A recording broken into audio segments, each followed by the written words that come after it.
Rafale जब आए थे 2019 में आना शुरू हुए थे, तकरीबन 36 जहाज जब आए थे, तो हमने तो 2021 में जब प्रेसिडेंट सरबराह एयर चीफ मार्शल जहीर ने कमांड संभाली थी, तो 2022 के तकरीबन अप्रैल में जहाज आ गए थे हमारे पास। मैंने आपको ये भी अर्ज किया कि JF-17 थंडर ब्लॉक 1 से फिर 2 पे फिर 3 पे हम तकरीबन पूरा फ्लीट इंशाल्लाह लॉन्ग टर्म में इस अपग्रेडेशन की तरफ चला जाएगा। जो अमेरिका की यहाँ पे इन्फ्लुएंस कॉम्प्रोमाइज हुआ है, मिडल ईस्ट के मुल्कों का ट्रस्ट डेफिसिट हुआ है, उसी को तो ये फिल किया जा रहा है। तो तुर्की को क्लियर है कि अगर मैं नेटो का मेंबर हूं भी, बड़ा इंपॉर्टेंट हूं, न्यूमेरिकली बहुत बड़ा मुल्क है नेटो का, लेकिन अगर कभी इसराइल ने हमला किया खुदा ना खासा तुर्की पर, तो तुर्की को बड़ा क्लियर है कि अमेरिका ने तुर्की की मदद को नहीं आना कि नेटो का मेंबर है वो इसराइल की मदद करेगा। इसमें भी कोई शक नहीं है कि फ्यूचर कॉम्बैट एयर सिस्टम जो है इसकी मेच्योरिटी के ऊपर 2-3 साल या 2-3 माह ही है, एक लंबा प्रोसेस है। कुछ लोगों का ख्याल है कि 2045 तक मैच्योर होगा, तो ये एक बड़ा टाइम है।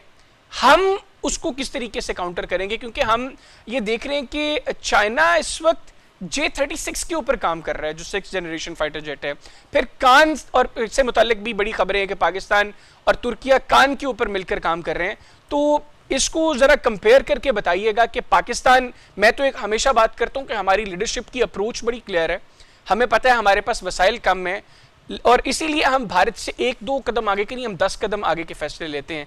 तो आई एम श्योर कि भारत के पास जब भी ये टेक्नोलॉजी होगी, हमारे पास उससे पहले होगी।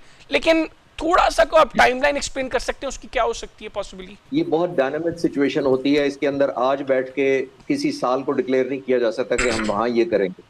दो तरह का होता है, आपने एक दुश्मन की जो एंटिसिपेट करनी होती है, प्लानिंग जाहिर है मूव करनी होती है, जो मोस्टली हमने की है, और हमारे पास चॉइस नहीं है सिवाय एंटिसिपेट करने के, बिकॉज हमने न्यूमेरिकली इंफीरियर लड़ना होता है। मैं आपको मिसाल पिछली दे देता हूँ।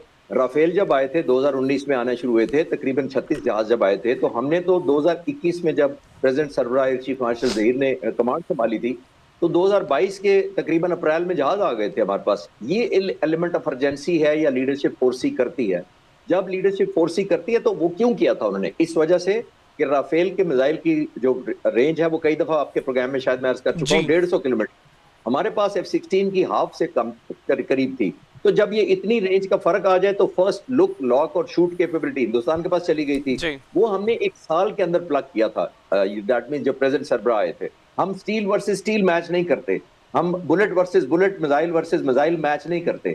आपने राफेल की मैंने वर्सेस J-10C की मिसाल मैंने इसीलिए आपको दी।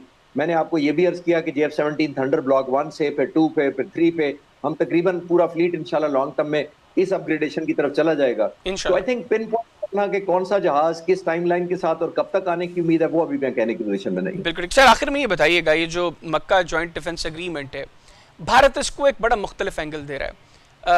पहले तो वो ये बात कर रहे थे कि ये ईरान के खिलाफ है, फिर ईरान से स्टेटमेंट बड़ी पॉजिटिव आ गई, फिर उन्होंने कहा जी अमेरिका को धोखा दिया जा रहा है, अमेरिका ने भी उसको अप्रिशिएट किया। अब भारत की बात कर रहे हैं कि ये शायद भारत के लिए क्यों खतरा है। तो ये इस तरह की मजाक के स्टेटमेंट्स ये क्या इंडिकेट कर रही है सर? अप्रोच क्या है बुनियादी तौर पर उनकी इस हवाले से?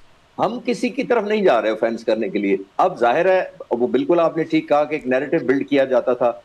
Over a period of time ये बहुत पॉजिटिव हुआ है कि अमेरिकी सदर ने उसको अप्रिशिएट कर दिया है। नंबर 1, उसकी वजह एक कुदरती भी है और एक उनकी मसलियत भी है।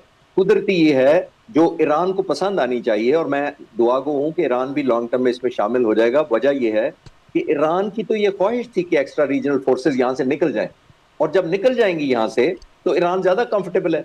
तो जो अमेरिका की यहाँ पे इन्फ्लुएंस कॉम्प्रोमाइज हुआ है, मिडल ईस्ट के मुल्कों का ट्रस्ट डेफिसिट हुआ है, उसी को तो ये फिल किया जा रहा है। नंबर 1, आप नोट करें, यही ममालिक, सऊदी अरब पर हमला हुआ था, आपको याद होगा 2015 में, 2019 में सॉरी, यमन, जो ईरान ने किया था। लेकिन उस वक्त अमेरिकन अड्डे होने के बावजूद उन्होंने जवाब नहीं दिया था। अमेरिका ने उसका ना रिटेलिएट किया था ना डिफेंड किया था। पिछले साल 2025 में कतर पर हमला किया ईरान ने, अमेरिका ने ना डिफेंड किया ना रिटेलिएट किया। और यूक्रेन की मदद, ऑल्दो आउट ऑफ थिएटर है, लेकिन यूक्रेन की मदद नहीं कर पा रहा अमेरिका।